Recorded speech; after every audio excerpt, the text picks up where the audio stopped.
not have my family. There would be no Jeff or Jennifer, no Julie, Denise, or Josh, no Kate, Maddie, Kinsley, or Bryson. I am thankful to him. He leaves more of a legacy of himself than he ever realized. When I met Jerry for the first time, I met the Jerry that most everyone here has had the pleasure, or not so much of the pleasure, to meet. Those of you who know and love him know what I'm talking about. And for those of you who don't know, I'll explain. You see, Jerry was like a box of chocolates. You never knew if you were getting a nut, a rum ball, or a smooth and melty caramel. He always had at least a hint of rum, but I preferred the smooth and melty caramel with a little nut. Because it was at these times I got to know the real Jerry. On these occasions is when I could see the qualities in him that I recognize in my husband, children, and grandchildren. I seen a man with a good and loving heart who was kind and generous and tender, a man who had strength and intelligence, and a spirit for great adventures, a man with a quick wit, a hilarious sense of humor, and a spunk and sassiness and zeal for life. And he always had a way of drawing people to him. It was also at these times he shared with me his sorrows and regrets.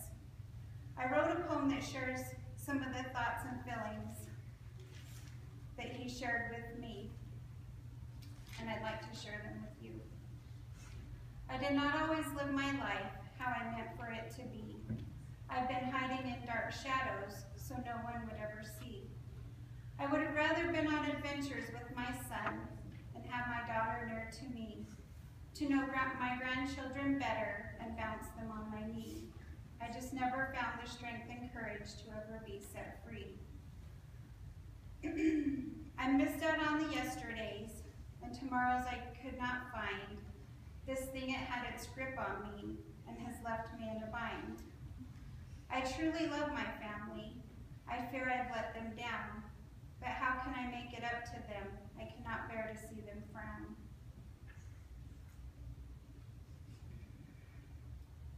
I felt they were better off without me, so I was rarely there. And now it pains my heart to think, or to know, they'll think I didn't care. I do hope they can forgive me for what I did not do, and find an understanding in their hearts that all my love for them is true. Jerry was very hard on himself. I don't think he had any idea that we could see his good heart and that he meant a lot to everyone in so many different ways.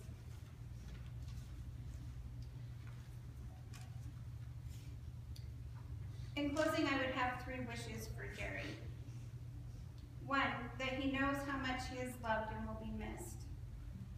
2, that he have a chat with the big man upstairs and get the target for the Stokers removed.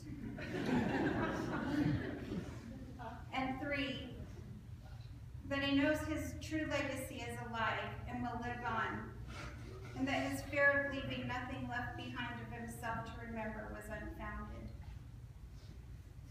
He leaves the best parts of him in his children and grandchildren. We will not remember him for his faults, but will reflect on his qualities of having a good, loving heart, his kindness and generosity, and sense of humor and zeal for life.